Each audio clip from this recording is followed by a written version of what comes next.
Hmm.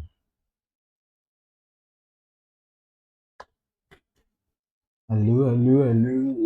Selamat datang.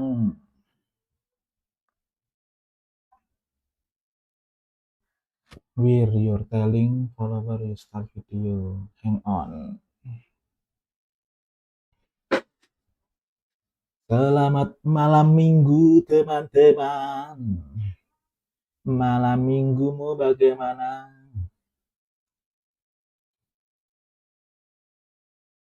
Minggu terakhir di sesi 8.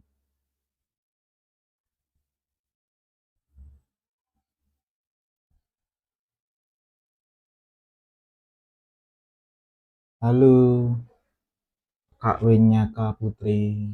Halo, halo. Halo, halo. Halo, halo. Halo, halo. Nanti live-nya akan dimulai jam 8 pas. Ya. Nanti kita akan membahas tentang apa ya? Mengenal sistem perkuliahan dan ujian semester universitas terbuka. Jadi nanti akan bahas itu, teman-teman, di video kali ini. Dan di video kali ini akan diunggah atau live juga di YouTube, di bentuk short YouTube live dan yang landscape. Kemudian nantinya rekaman ini akan diunggah juga di platform kami, namanya Spotify. Ada yang namanya Statcast, kayak gitu. Nanti kita akan bahas terkait sistem perkuliahan dan ujian semester universitas terbuka. Oke, karena hari ini kan waktunya kita ya, mumpung udah sesi 8 dan mungkin teman-teman juga sambil sibuk mengerjakan tugas masing-masing, tugas terakhir, tugas 3 dan diskusi 8. Kemudian untuk mempersiapkan ujian juga ya. Mungkin minggu depan sudah ada yang ujian, teman-teman kan. Coba aku lihat punyaku di MyT. Di punyaku sendiri itu ada berapa ya nanti? Selamat datang Kak Teyaura dan Kak Atap.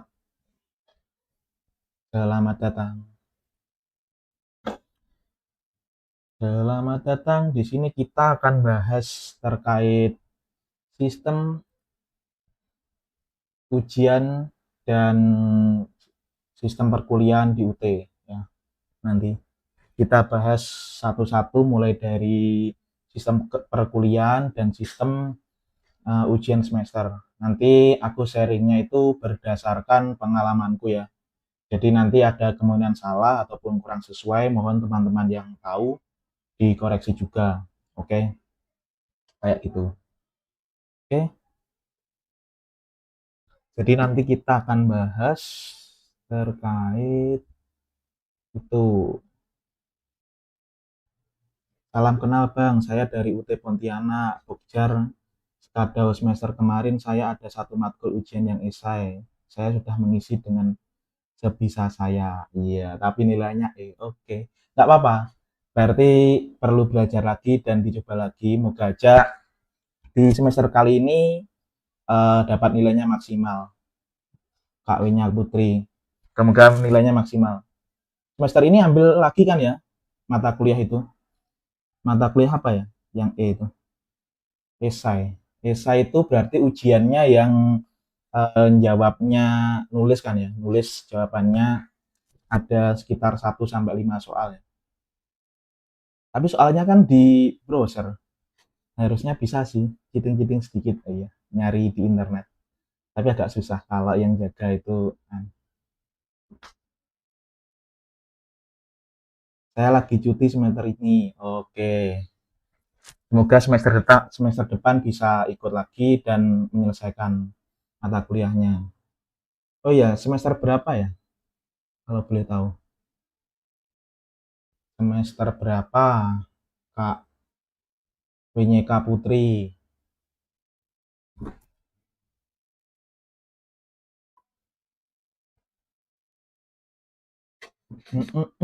Nanti jam 8 kita mulai, nanti kita bahas. Nanti mungkin teman-teman boleh sambil nanya, kalau ujiannya dapat D sebaiknya diulang atau tidak, Kak? Kalau menurutku harusnya diulang sih ya, karena kalau nggak salah itu nilai minimal yang boleh untuk tidak mengulang itu C harusnya ya. Iya bang, tapi kenapa nilai saya SK-nya kan kalau nilai. Nah, gini, setauku ya kalau di UT itu kita kan fokusnya itu kan nilai yang utama itu nilai UAS. Jadi berapapun hasil dari misalkan kakaknya itu ikut UTON ataupun ikut web ataupun ikut apa ya, TMK. Nah, kalau nilai ujiannya itu kalau nggak salah benarnya itu kurang dari 30% atau benarnya mungkin dari 5 soal, berarti benarnya kurang dari 2. Nah, berarti itu memang nilainya dibuat langsung E. Jadi nggak ada D atau yang agak ke atas gitu. Jadi kayak gitu. Selamat datang Kakak Turu Bedok. Waduh, namanya lucu banget Kakak Turu Bedok. Saya seharusnya semester 6 karena cuti jadi masuk semester 5. Oke, nggak apa-apa, nggak apa-apa. Karena di UT kan sistemnya kita kan nggak ada sistem DO kan ya. Jadi semesternya boleh lanjut terus sampai kita bisa menyelesaikan semua SKS. Jadi semangat untuk Kak Vinyeka Putri. Nanti semoga bisa segera ikut semester depan dan di semester depan ujiannya maksimal. Oke. Nanti mungkin kalau misalnya ikut semester depan untuk mata kuliah yang ulang itu saran saya ikut yang web ya biar nanti eh, bisa untuk sumbangsih nilai terhadap nilai akhir itu lebih baik. Jadi untuk apa hasil belajarnya. Jadi nanti Kak Winyengka Putri bisa dapat 50% dari hasil belajarnya itu untuk nilainya. Selamat datang juga untuk Kak M Hafiz Ismail dan Kak Ban 88. Selamat datang. Nanti kita akan bahas anu ya, teman-teman, bahas terkait mengenal sistem perkuliahan dan ujian universitas terbuka ya. Mungkin teman-teman kalau mau tanya-tanya terkait sistem perkuliahan dan ujian semester untuk UT boleh langsung tanya aja. Tapi nanti kalau tidak ada yang nanya, nanti aku mau menjelaskan terkait sistem perkuliahan yang ada dan juga ujian yang bisa kita ikuti. Jadi ada beberapa skema ujian yang bisa kita ikuti. Oke, selamat datang Kak Miki dan Kak Ormawa UT Medan. Selamat datang. Oh iya, moga aja ya ini nanti untuk Statcast, moga aja kami dari Hima Stat UT bisa konsisten untuk mengadakan live streaming di malam minggu untuk menemani kalian bahas terkait apa saja sih yang ada di UT atau apapun informasi yang nantinya kami bisa sampaikan untuk dapat menambah wawasan teman-teman ketika kuliah di UT ya kayak gitu. Selamat datang Kak Yusra Septian 09. Oke, kita sudah jam 8. Mari kita mulai ya. Assalamualaikum warahmatullahi wabarakatuh. Bertemu lagi dengan saya Firman Samukti Wijaya dalam Statgas episode 3. Kali ini kita akan membahas terkait mengenal sistem perkuliahan dan ujian di universitas terbuka ya. Uh, Mungkin sobat Statgas banyak yang sudah tahu UT itu apa dan bagaimana. Cuman kadang teman-teman juga bingung bagaimana sih sistem kuliah dari UT itu kan. Mungkin ada yang tahunya itu ada SIPAS, non SIPAS, terus jalur masuknya lewat RPL, non RPL gitu kan. Terus ujiannya itu ada yang ujian tulis, ujian ABC-an atau apa gitu kan ya. Nah, di sini nanti kita akan bahas tuntas mulai dari sistem perkuliahannya hingga sistem ujiannya. Karena di hari ini kan kita udah melewati 8 sesi pertemuan. Jadi untuk teman-teman yang sudah kuliah kan kita itu di UT sistem kuliahnya kan kita ada 8 semester, 8 apa? 8 pertemuan dengan masing-masing di pertemuan tersebut ada 8 tugas diskusi dan tugas pembelajaran ya. Selamat datang untuk Kak Gabriel Ardian kayak gitu. Nah, mari kita bahas dari awal dulu. Jadi bagaimana sistem perkuliahan di UT. Nah, kita bahas dari awal dulu ya. Kalau dari yang aku ketahui itu sistem pendaftaran di UT itu ada 2 jalur yang aku ketahui. Jadi ada jalur RPL dan jalur non RPL.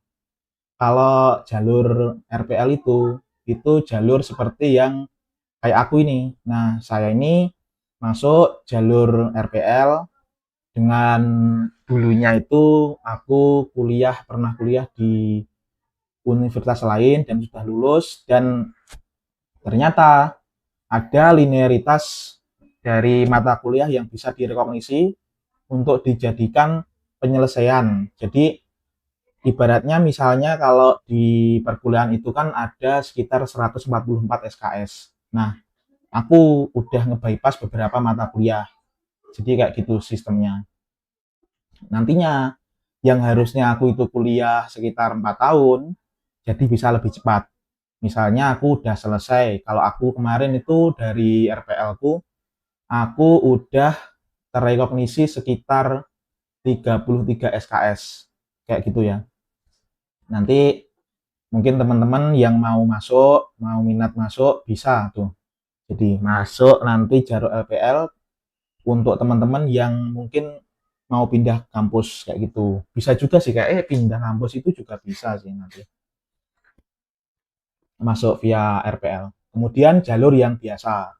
Nah, jalur biasa ini ya kita masuk seperti biasa, masuk dengan jalur non RPL dengan nah perbedaan biayanya itu kalau yang RPL itu karena ada proses rekognisi itu pembiayaannya kalau nggak salah 400.000 itu dulu pas waktu aku moga-moga masih sama ya 400.000. Kalau jalur yang biasa yang jalur non RPL itu 100.000 kayak gitu. Nah, setelah kita memilih jalur tersebut, nah itu kan kita ada sistem pembelajaran. Nah, di sini ada sistem pembelajaran itu yang namanya sistem persemesteran atau sistem registrasi mata kuliah kita. Ada yang namanya SIPAS dan non SIPAS kayak gitu ya. Jadi SIPAS dan non SIPAS. Nah, kita bahas satu-satu ya.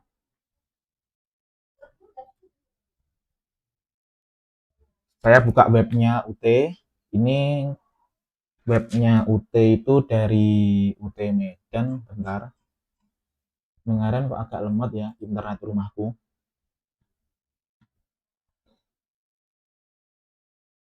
Internet rumahku agak lemot teman-teman. Bentar ya.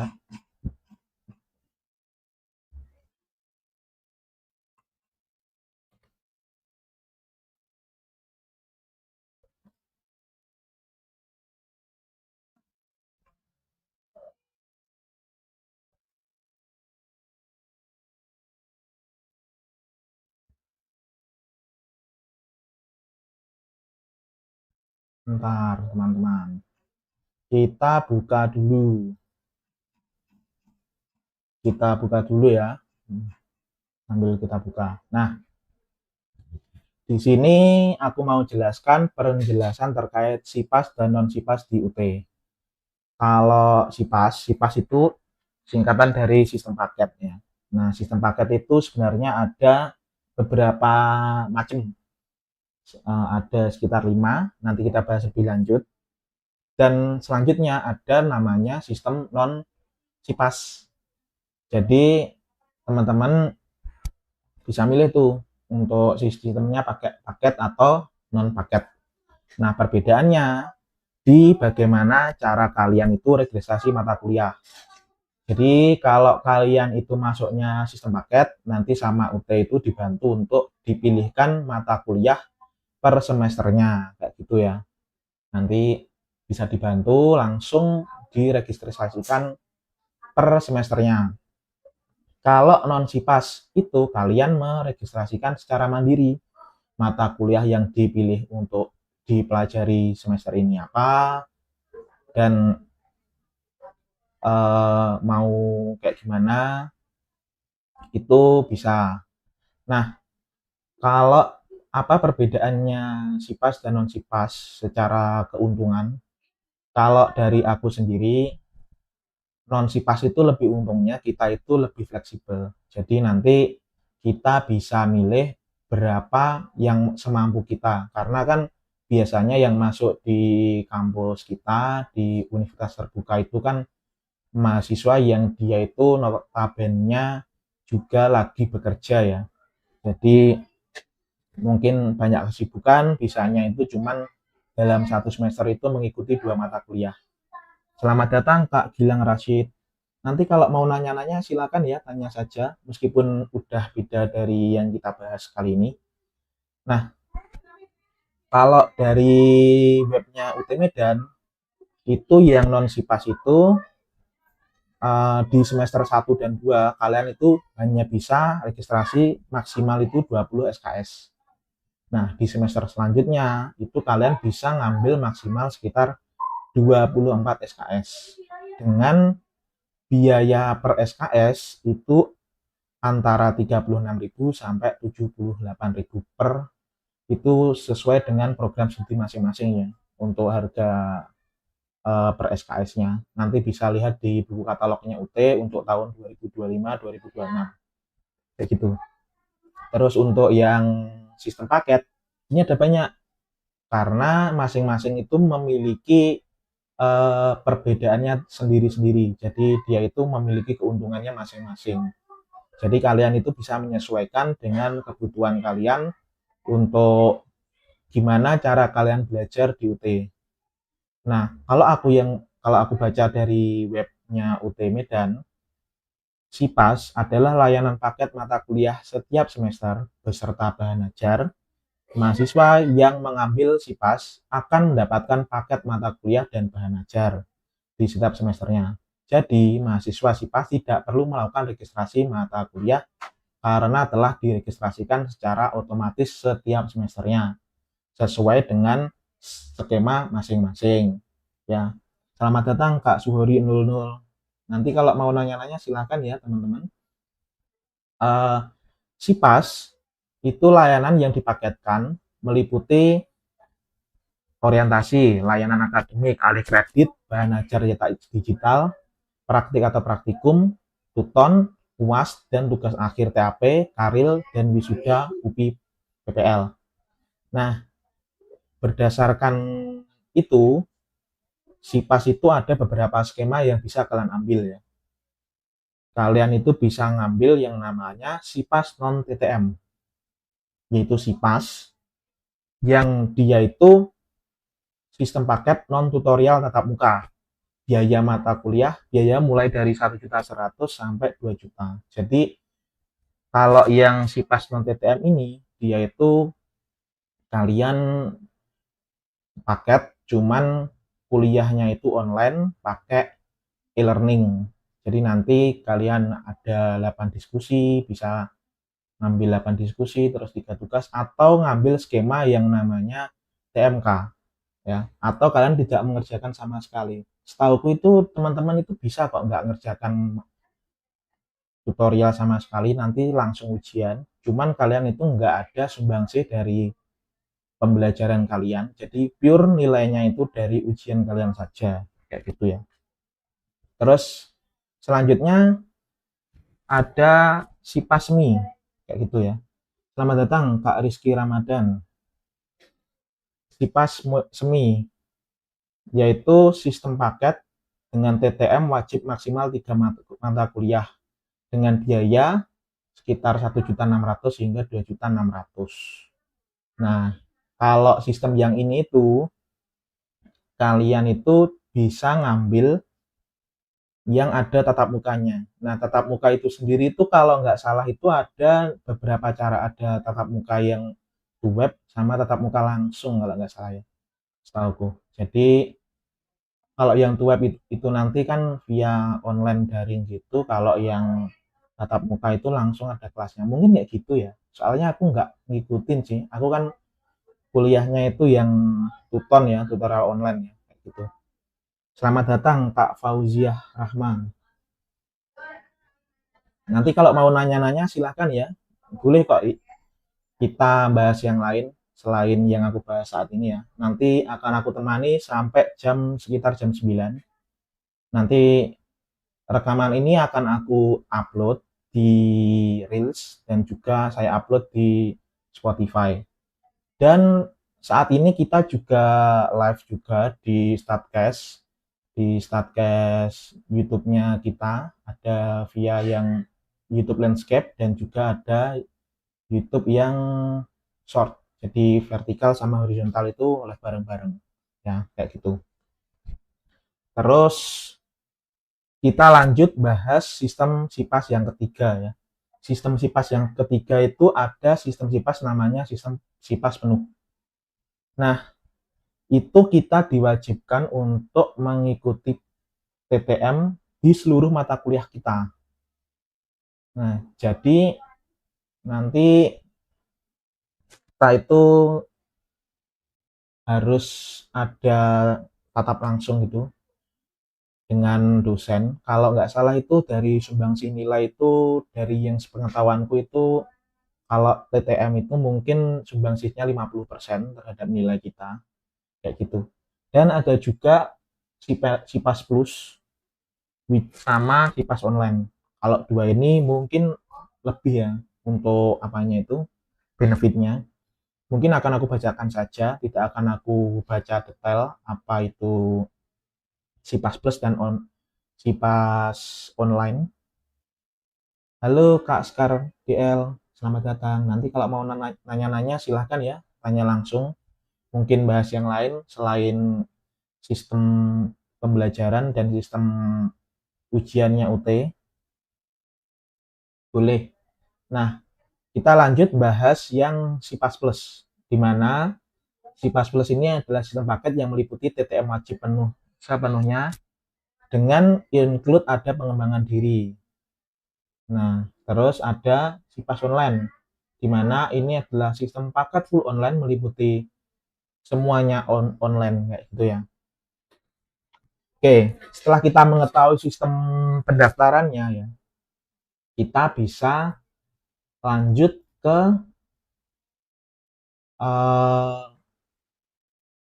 nah, layanan dukungan belajar yang diberikan oleh UT yang aku ketahui selama ini, selama aku menjadi mahasiswa UT ketika aku belajar di sana ya. Yang pertama itu ada Tuton, di mana itu salah satu bentuk dukungan belajar untuk digunakan belajar, di mana kita itu bisa masuk lewat elearning.ut.ac.id kayak gitu ya. Kemudian ada juga bentuk yang lain, ada tutorial tatap muka seperti yang aku jelaskan tadi sama tutorial webinar. Oke, Kak, aku mau masuk UT jalur RPL dari Prodi Pendidikan Matematika ke Statistika UT. Kira-kira bisa apa enggak? Insya Allah bisa ya Kak, cuma nanti untuk yang berapa SKS yang terrekognisi itu tergantung kesesuaian mata kuliah. Mungkin kakaknya bisa langsung masuk aja ke web pendaftaran. Nanti di situ kakak pilih mata kuliah, pilih prodi statistika. Nanti kakak bisa lihat untuk mata kuliah yang ada di UT. Jadi nanti bisa disesuaikan untuk berapa saja yang bisa direkognisi. Harusnya kalau dari prodi matematika ke statistika itu cukup banyak.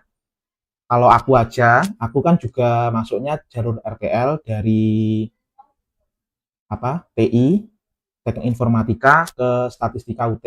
Nah, itu dari TI ke UT, dari statistika itu dapatnya sekitar 33 SKS. Itu mungkin setara dengan 1,5 semester ya. Bang, IPK standar itu berapa? Kalau IPK standar itu nggak ada ya, kalau setauku itu bagusnya itu ya 3 ke atas lah ya, 3 ke atas itu udah better lah.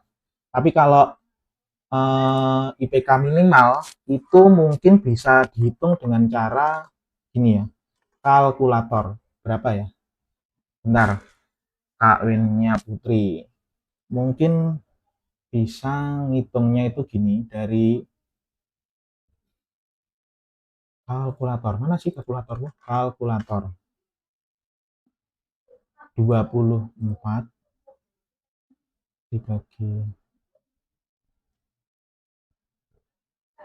dikali 4 dikali 4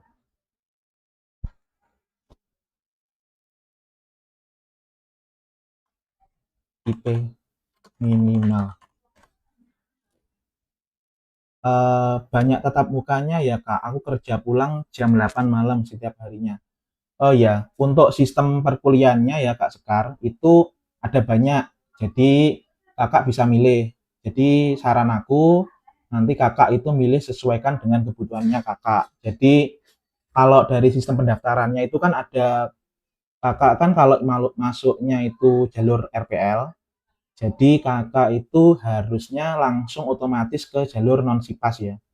Jadi non sipas itu kakak bisa menyesuaikan berapa mata kuliah yang bisa diambil. Tapi di awal semester, di semester 1 dan 2 itu kakak hanya bisa ngambil 20 SKS saja, ya toh. Nah, terkait pertanyaan kakak, banyak tatap muka ya kak, aku kerjanya pulang jam 8 malam setiap harinya kak. Eh, Mungkin kakak bisa ikutnya pembelajaran yang tuton. Jadi cuman tutorial, dan itu kakak itu nggak usah ikut apa itu yang TMK atau TTM. Jadi kalau kakak ikutnya skema yang tidak ada TTM atau TMK-nya, itu aman karena dalam seminggu kakak itu dikasih waktu untuk mengerjakan tugas diskusi sama tugas, dimana dalam 8 kali pertemuan kita, kakak itu diberi dalam 8 pertemuan itu 8 diskusi dan 3 tugas. Jadi aman, harusnya aman. Dan untuk tugasnya itu aku rasa masih relatif cukup bisa dikerjakan dengan waktu seminggu itu. Karena mungkin yang paling utama itu kakak itu yang dikerjakan tugasnya ya, untuk diskusinya itu belakangan. Nanti kalau misalnya pas waktu pertemuannya ada diskusinya dan tugas, dikerjakan yang tugasnya dulu. Meskipun tugas itu waktunya itu cukup lama, 2 minggu. Gitu. Kak, IPK 2,7 itu rendah gak ya? Jadi kumulatif dari yang kemarin-kemarin ya, 2,75. Kalau aku rasa sih harusnya 3 ya. Mohon maaf, harusnya 3 lah. 3. Mungkin bisa diperbaiki untuk mata kuliah yang nilainya E sama D, diubah jadi C. Jadi kalau nilainya C semua, harusnya itu nanti kakaknya itu dapat IPK itu 3 harusnya. Harusnya 3. Jadi ada yang minimal C-nya itu mungkin sekitar 5, itu masih IPK-nya 3 lah harusnya. Selamat datang ya Kak Alfat Ramadan sama Kak Dwi SNS. Nanti kalau mau nanya-nanya lagi silakan nanya di komen langsung ya. Statistika ada skripsinya ya Kak. Kemarin kita kan juga lagi perubahan kurikulum. Nah, di perubahan kurikulum itu uh, khususnya di fakultas kita, di fakultas kita itu ada perubahan skema untuk masing-masing dari kitanya itu. Jadi kita itu kalau kita harusnya nggak ada ya, adanya cuma karya ilmiah. Jadi kakak itu upload jurnal penelitian dengan biasanya itu sekitar 10 lembar lah. 10 lembar. Jadi nanti bahas terkait apa kek, terkait statistika gitu. Oke, Kak Winnie, Kak Putri, saya D-nya 1 sama E-nya 1. Harusnya aman lah. Kalau cuman D-nya 1, E-nya 1, masih IPK-nya tinggi lah harusnya. Masa masa 3? Coba aku tak lihat ya. Punya aku. 050900. Coba ya aku lihat punya aku. Aku IPK aku itu 3,3. 3. Tuh, nggak bisa dilihat. IPK terakhir 3,3. Makasih Kak, doain ya. Ya Kak Sekar, semoga nanti jadi masuk di statistika dan bisa ikut belajar bareng-bareng bersama kami. Nanti kakak bisa masuk ke grupnya WA kita ya untuk tanya-tanya di sana boleh. Meskipun kakaknya itu bukan mahasiswa statistika, boleh masuk ya. Nanti bisa tanya-tanya di sana. Ada grup publiknya sama ada grup untuk khusus per apa itu per UPBJJ. Sia UT yang nggak bisa dibuka juga ya. Jadi saya nggak bisa lihat. Iya, yang nggak bisa dibuka itu yang LKAM. Jadi rekapan nilai kita itu nggak bisa dilihat Mas Yan. Mungkin masih ada update ya. Jadi kita nggak bisa lihat rekapan nilai-nilai yang ada di masa lalu. Kalau aku kemarin dari perubahan kurikulum itu ada mata kuliah yang harus wajib aku ambil, ada yang namanya metodologi penelitian. Nah, itu harusnya aku udah di kuliahku yang sebelumnya, dan akhirnya karena ada perubahan kurikulum, mau nggak mau mungkin itu harus aku ambil lagi.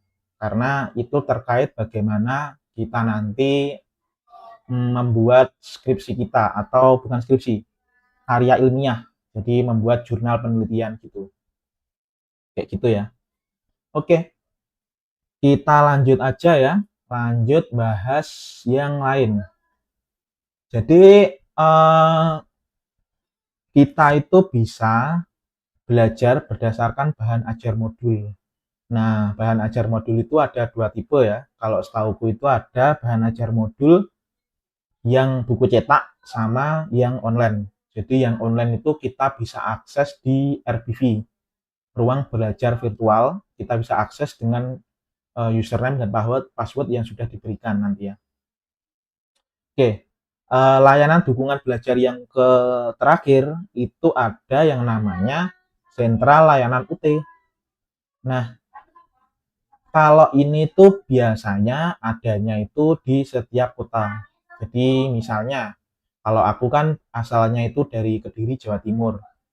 Nah, Kediri itu kan kalau UPBJJ itu kan nggak punya ya. Dia itu paling dekat itu di Jawa Timur itu adanya Jember, Surabaya, sama Malang. Nah, kalau aku itu akhirnya ikutnya Malang. Nah, dulu itu aku pernah ikut sentra layanan UT yang di Kediri. Jadi aku untuk pendaftaran awal itu dibantu sama Salut Kediri. Jadi terima kasih untuk Salut Kediri karena sudah membantuku dulu di semester awal. Terus, nah fungsinya itu dia itu unit layanan yang menyediakan bantuan layanan kepada mahasiswa mulai dari registrasi, pendampingan, proses belajar, dan lain-lain. Layanan ini biasanya memerlukan biaya tambahan, ya toh. Keberadaan salut ini sangat membantu terutama bagi mahasiswa yang memiliki kesibukan lain. Nah, mungkin teman-teman kan juga masih bingung ya, kayak misalnya mau diingetin, waktunya registrasi mata kuliah tuh. Nah, butuh yang ngingetin, maka saya sarankan ikut salut. Meskipun ada biaya tambahan ya. Kalau setahuku di punyaku itu berapa ya dulu ya? 100 atau 200 ya, lupa. Tapi itu cukup bagus untuk membantu teman-teman biar teringat terhadap kuliahnya ya. Kayak gitu. Selanjutnya kita akan bahas terkait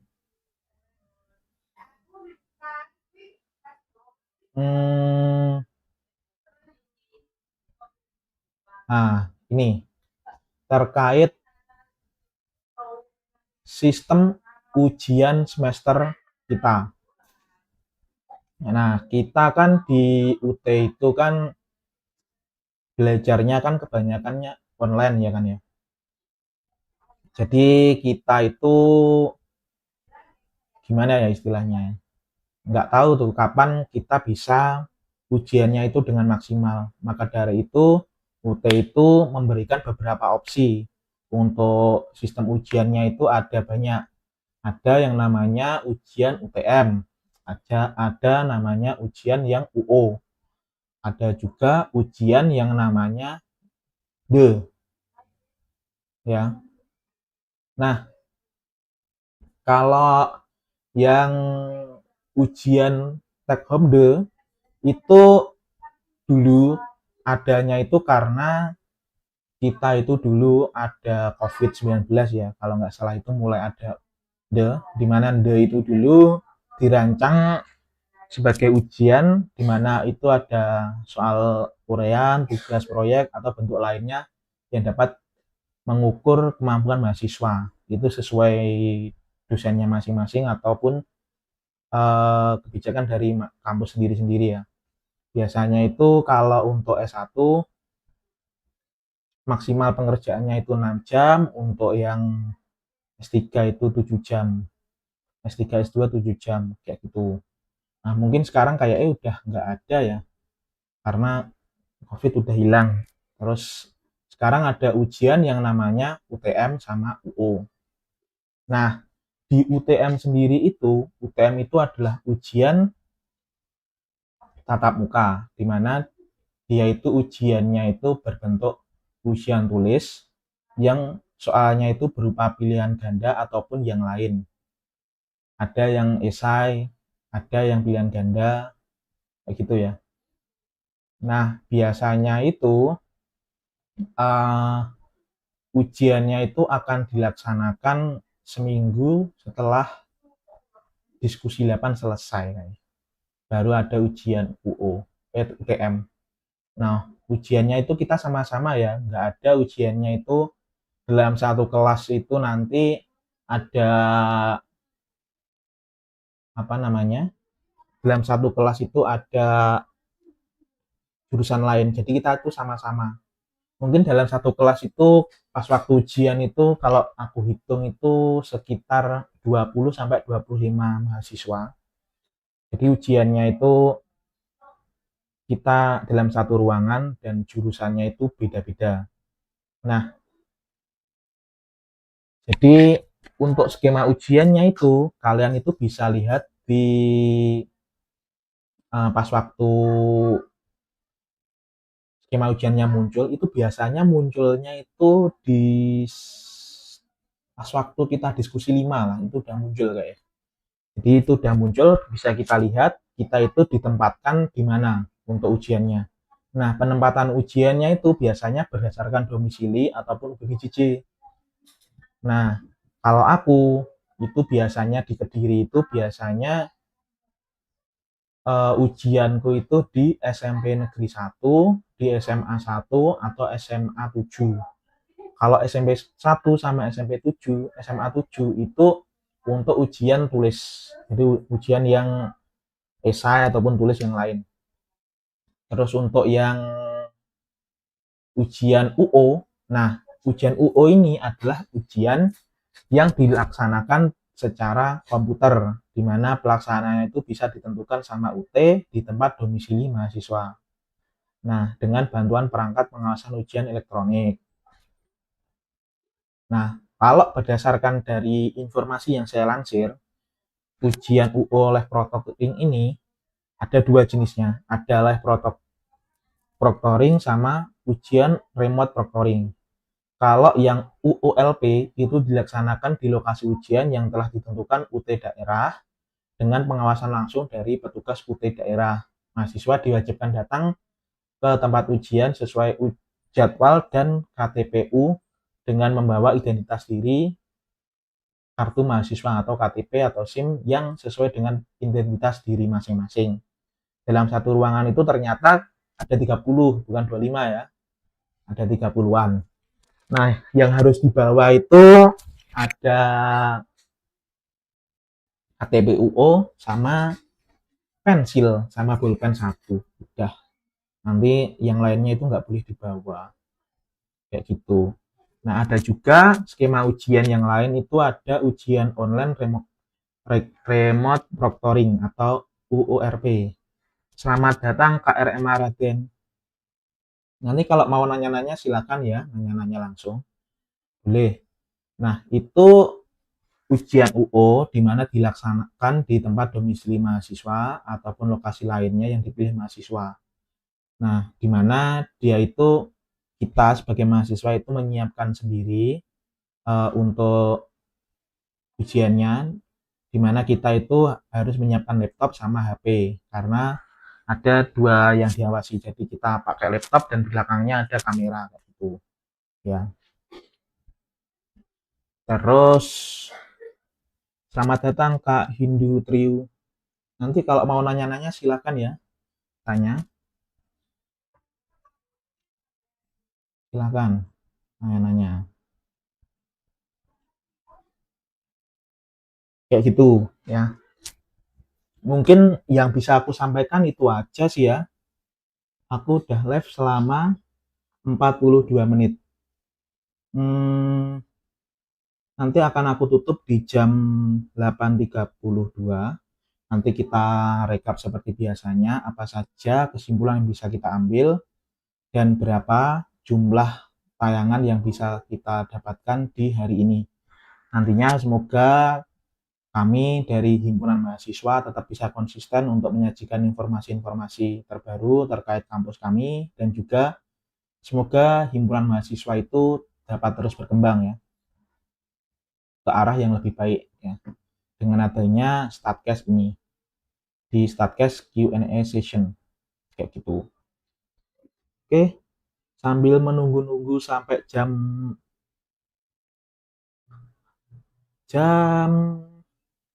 8.40 kita akan review. Halo Kak YPPM, selamat datang. Silahkan ya, nanti kalau mau nanya-nanya silahkan langsung aja tanya atau bisa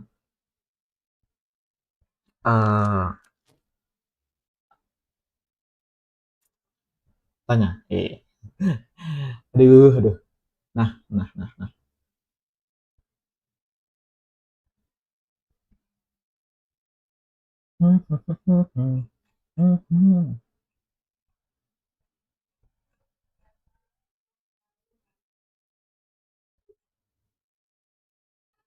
Oh iya, untuk waktunya di ujian UO maupun UTM itu kalau nggak salah sekitar 1,5 jam.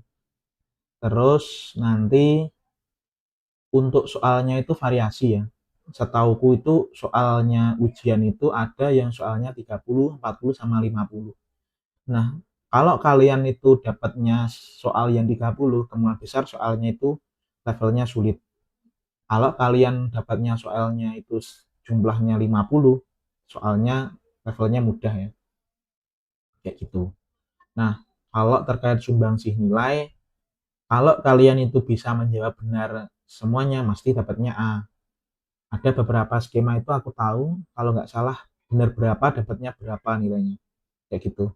Nah, kalau kalian ujiannya itu UO, itu kalian hasilnya itu bisa langsung muncul di layar kalian.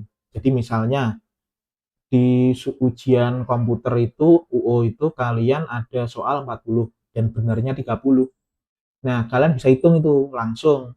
Otomatis kalau sekitar 30 itu nanti kalian bisa dapat nilainya itu sekitar B atau A lah harusnya. Nggak B kalau A. Kayak gitu. Nah,